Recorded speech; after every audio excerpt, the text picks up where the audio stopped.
guys, welcome back to my channel. It's Kazanthi here, and today we are building a micro home.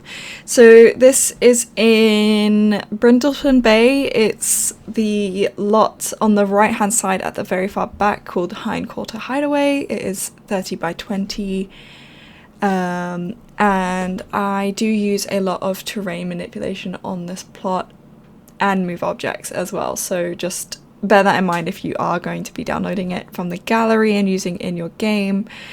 I'm not gonna lie, this was probably really hard for me to get going on because I just didn't know what I was doing. I knew what I was doing, but I didn't know what I was doing. I knew that I wanted to build a tiny home, and originally I was like, we're gonna do something for fall, and then it just never happened. It's just not what I'm in the mood for right now. I'm not in the mood for like being like, we're building this. I'm just kind of, you know, it's blank canvas, we can go any which way. That's how I'm feeling when I'm coming to the builds that I'm posting here, which maybe is, I don't know, it is what it is. But yeah, you can see that I've got the structure of the house down. I've added a pool to the lot, and the house is on this sort of rise on the lot as well, so it's a bit higher up. Originally I wanted to go for these really big open windows because the lot that I've used to build has such good lighting, especially with the way I've positioned the house. But unfortunately this just wasn't happening. That's what I mean, like, by I don't know what I was doing. It was kind of hard to reconcile the aesthetic of what I'm used to doing versus what I was trying to do, and because I didn't have any reference pictures or a clear idea in my head, it was really hard to make that come through into the build. So I just resorted back to normal me, normal aesthetics. So cottagecore central is where we are at from now on. There are shutter windows, there are cute country kitchen vibes, and it's just, yeah, that's what I'm good at. That's what we're doing. We're not going to stress myself out about it. I've been having a bit of a time recently, so just gonna get lost in the build was the process from here on out. So I did close off space for the bedroom and the bathroom, and then I left the rest of it open for the kitchen living space, but I made it so that the dining area was outside. As you can see now, I'm placing down that table, but we come back to it later. There's really not much to it outside, it's just the table. Then I realized what happened was the stairs were just, you can see here in the grid photo, the stairs where they finish the lower half, that piece of ground wasn't matching up with the rest of it, and it was really frustrating. So I decided to raise the house up, and then I could raise the entire mound up, and then hopefully the stairs would even out on the bottom, and then the terrain on the bottom would all be flat. It was really, really frustrating, honestly, but we got there in the end. Even though we're going to ignore what happens with the right hand stairs, I don't fix them properly, and they just stay with like a little dip in the front, but it's fine. We've got one down. That's good enough for me. And even though I did flatten out the terrain, it constantly felt like, oh no, I couldn't manage to flatten out the terrain because it was either I had it not flat on the bottom or not flat on the top. So I went for not flat on the top. That's what happened. So you see here I'm trying to flatten it out, but it's not going because of how, like, the stairs need a certain height, and then I didn't want to lower the height of where the ground was around the house because then it would expose the foundation, and I wasn't going for that. So yeah, and then with the interior, it was really kind of simple. So I just mainly stuck with tiny living for most of it. Sorry, I feel like this voiceover is all over the place, but I'm just gonna stick with it.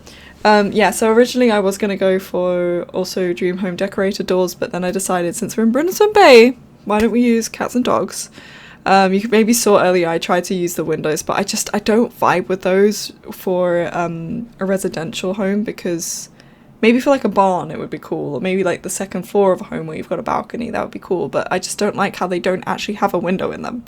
They're open to the elements, anything could happen. But yeah, for decorating I did mainly go with tiny living stuff. I decided to use a wall fixed shower instead of a cabinet shower. I don't know what the difference is. And there were a few beds from like Dream Home Decorator and stuff that I was considering, but eventually I decided to go with a bunk bed, which I completely forgot about. And then I thought, oh, we've got bunk beds, and it was just such a lifesaver because then I could fit this desk in, and then obviously I put a laptop there. So say, you know, you were using this house not just as some sort of holiday getaway or something, but an actual house, you could theoretically work from home through the laptop, and like a lot of things can be done with the laptop. So is it a laptop or is it a computer? I don't know. The windows above the bed, I wanted to try and bring some more light into the room, but unfortunately it just wasn't happening. When I looked at them outside, it looked awful. It was just awful, so I got rid of them. They were gone. There was like no questioning of the decision. It was just like, okay, bye. And then yeah, for the kitchen and living space, oh my god, I went with a predominantly yellow colour. I think that's kind of the main colour running throughout the build, which is not green and pink. It's not green and pink, so we're doing something. But yeah, so purple and yellow. I think it's not even actually, sorry, backtracking for a second, I don't even think green and pink is the problem. I think complementary colours are the problem, because purple and yellow are the opposites on the colour wheel, so they're complementary colours. And green and pink are the closest to each other as complementary colours, because technically it's red and green. But I think that's the problem with me. That's my problem. It's complementary colours. Anyway, epiphany time over. So I went with yellow and purple, especially those pastel tones, or like variations of the colour, because I just thought they looked really cute. As I've already said, they're complementary colours, so they complement one another very well. And then I was mainly using, like Dream Home Decorator, Tiny Living, Cottage Living, and Paranormal stuff, and like the Country Kitchen kit as well for the kitchen. The inside is pretty bare bones. I just kind of wanted to stick maybe for the aesthetic on the exterior, more of that Brindleton Bay, was it New England, Cape Cod type of thing, and I think I kind of went for it. I got it mostly like the paneling and the white and everything. I think that came through really nicely. And then on the inside it was again like a lot more modern.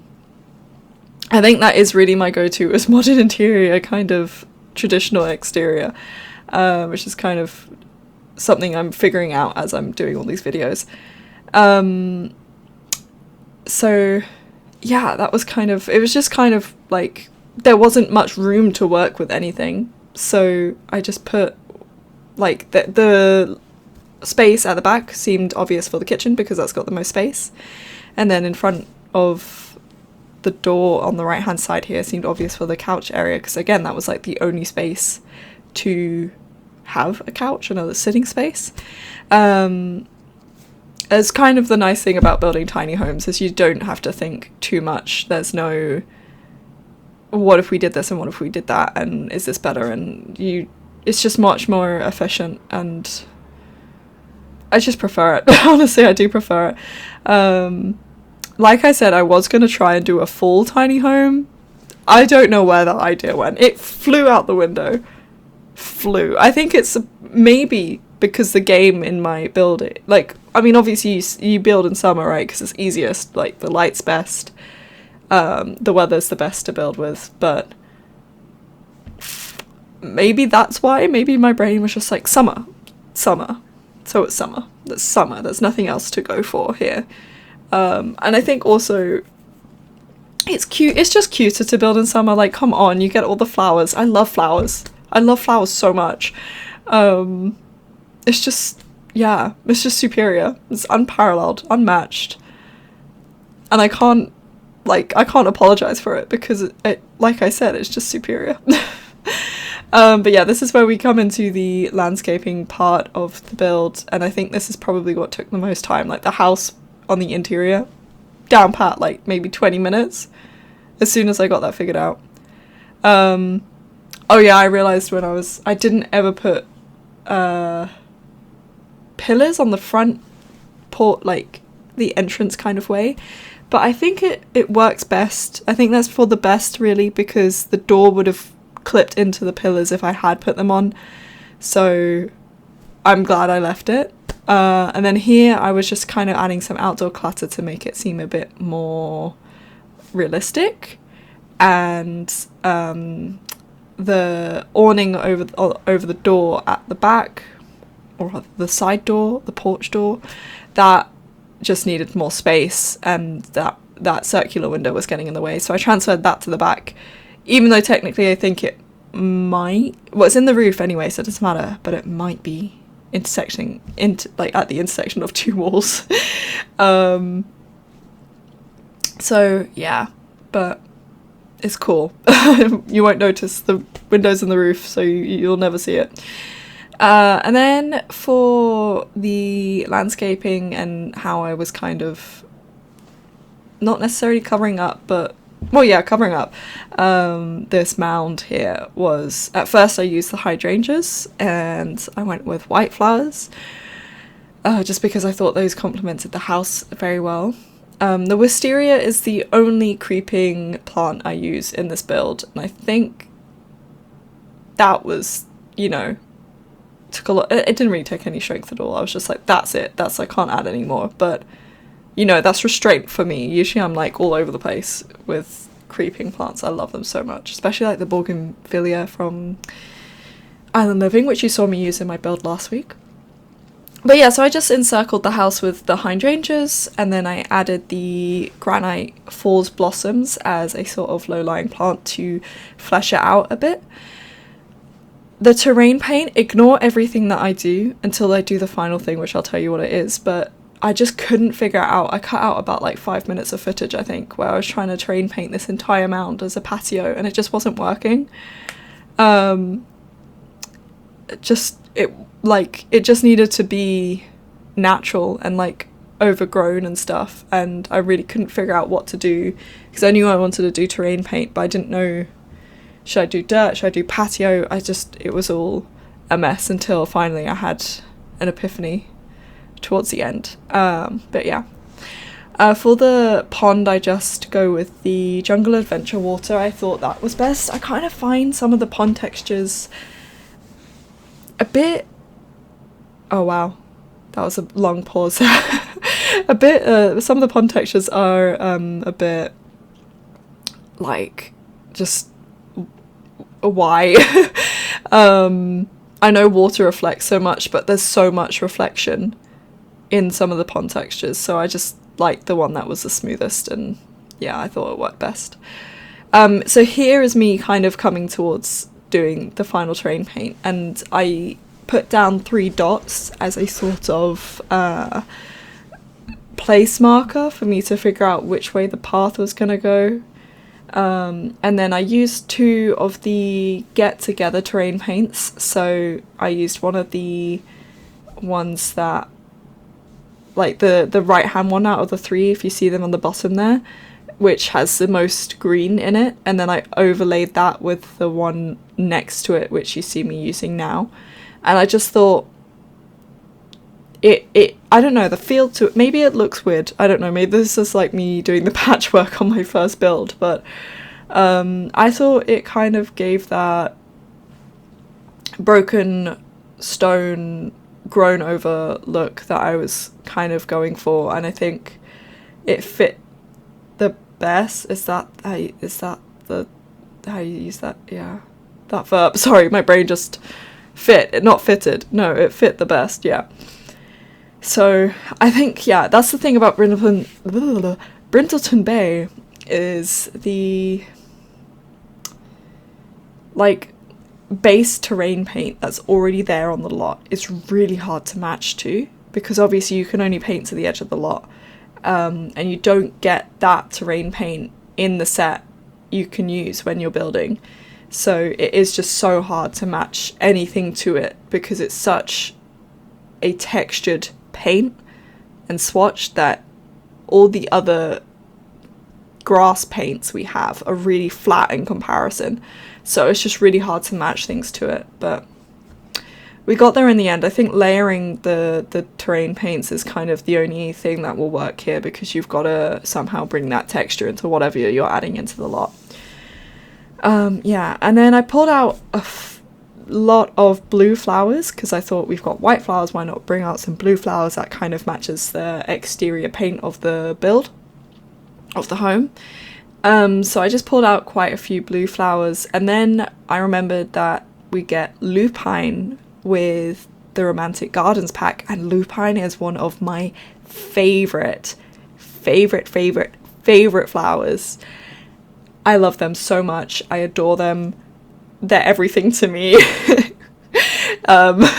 They just look so cute, and they're so distinct and so recognizable. I couldn't not include them when I saw that they were under a blue swatch as well. So I'm so sorry. Today is just, you know, talking isn't my strong suit right now. I encircled the house with the lupine. I'm kind of not finished here. This is me, I think, more finishing up. And then I just add loads and loads of lupine. I get rid of that holly hocks or whatever it's called on the left, as you saw me just do, and I added more lupine in instead, just because I wanted that to be the predominant feature. So lupine is actually an invasive species of flower, so it does grow quite voraciously wherever you find it. And so I just wanted to bring that into this build and have it be just the most predominant feature of the landscaping.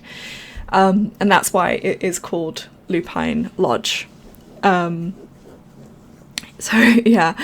So that was kind of the idea of the landscaping, was just match the colours to the exterior and then put in as much lupine as possible to justify being called Lupine Lodge. Then I add in another path because obviously this second stair needs a pathway, and that becomes the sort of, as it already can be seen, like it's already, you can already see it is, but it's a dining area, and then I add in a barbecue. So I think I've never not added in a barbecue area to a build. Actually, I lie, my first build that didn't have a barbecue area, but since then I've been just on a streak of adding barbecues to any residential build I do, which I've only been doing residential builds, so it's all of them. But yeah, so I add the barbecue to the right, and then on the left we have a little seating area where there's an easel and a telescope. With the terrain painting under the flowers, I kind of just went for a really light dusting of earthy swatches because I didn't want to make it seem like they were flower beds. I wanted it to be like they were kind of just naturally growing there. And then I erased the edge of the end of the path because I didn't want it to just stop at the end of the lot. And obviously this is like in quite a not urban, not the other one, like the opposite of urban, rural area. There we go. So here you see me add in the barbecue, and then the final touch is me adding some trees. And that's kind of us also coming to the end of the build. So I go for the lantern tree from the movie night stuff pack. And then there's a cherry blossom tree on the left as well. And I think that just kind of framed the build quite nicely. So here you are onto screenshots. I hope you enjoyed, and it is on the gallery with all the description for that below. Thanks for joining me. Bye!